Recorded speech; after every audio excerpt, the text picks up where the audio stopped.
សូមគោរពជំរាបសួរដល់បងប្អូនទាំងអស់គ្នាថ្ងៃនេះ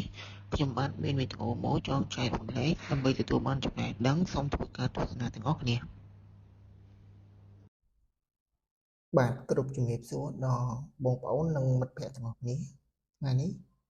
ខ្ញុំបានមានវីដេអូមួយចង់ធ្វើការបង្ហាញជូនដល់បងប្អូននិងមិត្តភ័ក្តិទាំងអស់គ្នា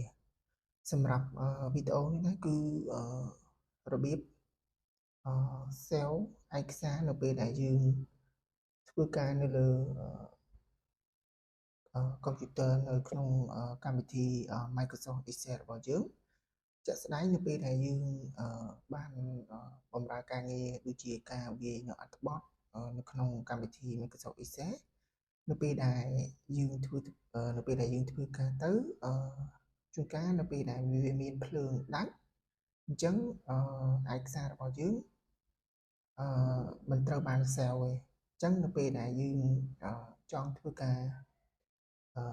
ដាក់ឲ្យវា auto sell អញ្ចឹងយើងអាចនៅពេលដែលភ្លើងមានបញ្ហា error ណាមួយអញ្ចឹងនៅពេលដែលយើងដាច់ភ្លើងគឺឯកសារនោះគឺវាត្រូវបាន recovery នៅពេលដែលយើងធ្វើការបើកនៅ Excel ម្ដងទៀតវានឹងសួរបញ្ជាក់យើងថាតើយើងត្រូវធ្វើការ sell ឯកសារនឹងឡើងវិញឬក៏យ៉ាងម៉េចអញ្ចឹងដើម្បីធ្វើការដាក់នីតិauto sell នៅលើឯកសារឬក៏កិច្ចការងារដែលយើងកំពុងតែបម្រើការងារអញ្ចឹងបងប្អូនត្រូវបើកនៅកម្មវិធី Excel បាទអញ្ចឹងត្រង់កន្លែងនេះដែរគឺខ្ញុំបានធ្វើការបង្ហាញជូនតកតងនឹងកម្មវិធី Excel របស់ខ្ញុំបានដោយខ្ញុំបាននឹងធ្វើការបង្ហាញអំពីរបៀបចូលទៅកំណត់នីតិដើម្បីឲ្យវាauto sell នៅលើ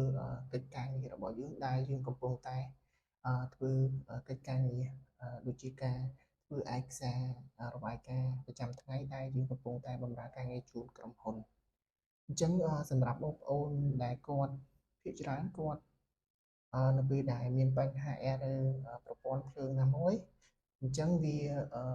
ធ្វើឲ្យយើងខាតពេលវេលានៅក្នុងការធ្វើឯកសារនឹងឡើងវិញម្ដងទៀតអញ្ចឹងសម្រាប់វីដេអូថ្ងៃនេះគឺខ្ញុំបាននឹងធ្វើការបង្ហាញអំពីរបៀបចូលទៅដាក់ auto sell នៅលើឯកសារឬក៏កិច្ចការដែលយើងបានបម្រើការងារនៅក្នុងកម្មវិធី Microsoft Excel សម្រាប់ការដាក់នោះដែរគឺយើងគ្រាន់តែចូលទៅ Tool File ហើយការដាក់នោះគឺវាមិនមានភាពសាំញ៉ាំទេគឺគ្រាន់តែយើងបើយើងនិយាយទៅគឺវាអាចចំណាយពេលយ៉ាងតិច1នាទីទៅ2-3នាទីទេអញ្ចឹងគឺវាមានភាពងាយស្រួលសម្រាប់យើងដែលយើងអាចធ្វើការកំណត់ដើម្បីឲ្យការងាររបស់យើងមិនមានពេលវេលាខាតពេលវេលាក្នុងការធ្វើឯកសារនឹងឡើងវិញម្ដងទៀតបាទអញ្ចឹងនេះគឺជា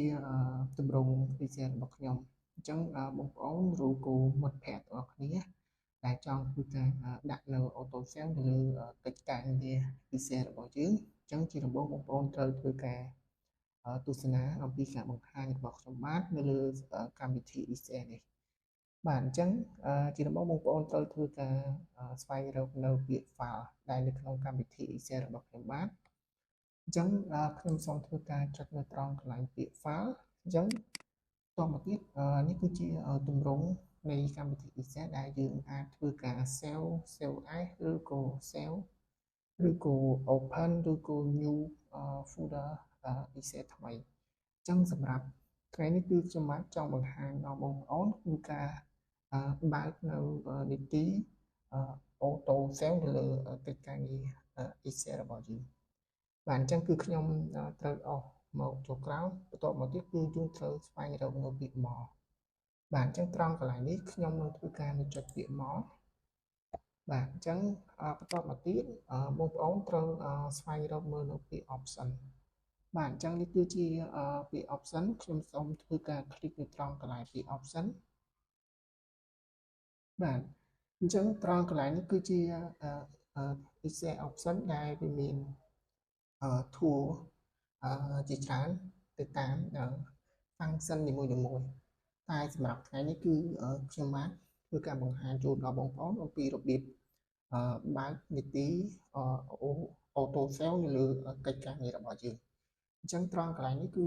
បងប្អូនឬក៏មិត្តភក្តិទាំងអស់គ្នាត្រូវស្វែងរកមើលនៅពាក្យ sell បាទអញ្ចឹងនេះគឺជាពាក្យ sell ខ្ញុំនឹងធ្វើការคลิกនៅត្រង់ពាក្យ sell បាទអញ្ចឹងត្រង់កន្លែងនេះsell word book បងប្អូនត្រូវរកមើលតកតងនឹង sell auto recover information every day អញ្ចឹងត្រង់កន្លែងនេះគឺការកំណត់នីតិរបស់ខ្ញុំគឺខ្ញុំបានធ្វើការកំណត់នៅ30មីនិតអញ្ចឹងត្រង់កន្លែងនេះនៅពេលដែលយើងធ្វើការនិយាយ typing ឬក៏កិច្ចការនៅលើកម្មវិធី Excel អញ្ចឹងរយៈពេល30មីនិត30នាទីគឺវានឹងធ្វើការ sell ឯកសារយើងម្ដងសម្រាប់ការ sell នេះដែរគឺខ្ញុំនឹងធ្វើការដាក់ត្រឹម10នាទីដើម្បីឲ្យវាមានភាពលឿនដើម្បីឲ្យកិច្ចការរបស់យើងវាអាចធ្វើការ sell បានអញ្ចឹងនៅពេលដែលមានបញ្ហា error ប្រព័ន្ធភ្លើងណាមួយគឺនៅពេលដែលយើងធ្វើការបើកនៅ computer ហើយយើងអាចធ្វើការបើកនៅកម្មវិធី Excel អញ្ចឹង message នៅលើកម្មវិធី Excel នឹងត្រូវបានសួរយើងថាតើយើងចង់ធ្វើការrecover កម្មវិធីដែលឯកសារដែលយើងបានធ្វើការនឹងឡើងវិញម្ដងទៀតឬក៏អត់អញ្ចឹងបើសិនជាករណីជាទូទៅនៅពេលដែលយើងធ្វើកិច្ចការងារនៅពេលដែលមានបញ្ហាដាច់ភ្លើងយើងតែងតែចង់បាននៅឯកសារដែលយើងតែកំពុងនឹងធ្វើនេះដើម្បីឲ្យវាមានភាពងាយស្រួលសម្រាប់ការងារដែលយើងនឹងកំពុងតែធ្វើបន្តទៅមុខទៀតបាទអញ្ចឹងត្រង់កន្លែងនេះគឺខ្ញុំកំណត់យកខ្ញុំសូមកំណត់យក10មីនិតចុះ5មីនិតចុះដើម្បីឲ្យវាមានភាពលឿនបាទអញ្ចឹងបន្តមកទៀតបងប្អូនឬក៏មិត្តភ័ក្តិទាំងអស់គ្នាអាចធ្វើការចុចនៅពាក្យ OK បាទអញ្ចឹងត្រង់កន្លែងនេះគឺវាបានធ្វើការកំណត់នៅauto sell នៅលើកិច្ចការងារឯកសារ Microsoft Excel របស់យើងរួចរាល់បាទសម្រាប់ថ្ងៃនេះគឺខ្ញុំបាទមានការបង្ហាញជូនដល់បងប្អូននិងមិត្តភ័ក្តិទាំងអស់គ្នាមានតែប៉ុណ្្នឹងទេអញ្ចឹងខ្ញុំគិតថានេះគឺជាការចែករំលែកមួយដែលបងប្អូនអាចនឹងធ្វើការចូលទៅកំណត់តាមរយៈការបង្ហាញនៅវីដេអូរបស់ខ្ញុំនេះបាទហើយមួយវិញទៀតខ្ញុំបានក៏សូមអរគុណដល់បងប្អូននិងមិត្តភ័ក្តិទាំងអស់គ្នាដែលចំណាយពេលវេលាដ៏មានតម្លៃក្នុងការទស្សនានៅវីដេអូរបស់ខ្ញុំបាទតាំងពីដើមរហូតដល់ចប់ហើយមួយវិញទៀតបើសិនជាការចែករំលែករបស់ខ្ញុំនេះពិតជាមានស្រាប់ចោលកុំភ្លេចជួយធ្វើការចុច like ឬក៏ comment និង share ក៏ដូចជាការជួយចុចនៅសញ្ញាកណ្ដឹងនៅ Channel YouTube របស់ខ្ញុំបាទដែលមានឈ្មោះជាភាសាអង់គ្លេសកុសលធីមបាទអញ្ចឹងអរគុណច្រើនជម្រាបលាបាយបាយ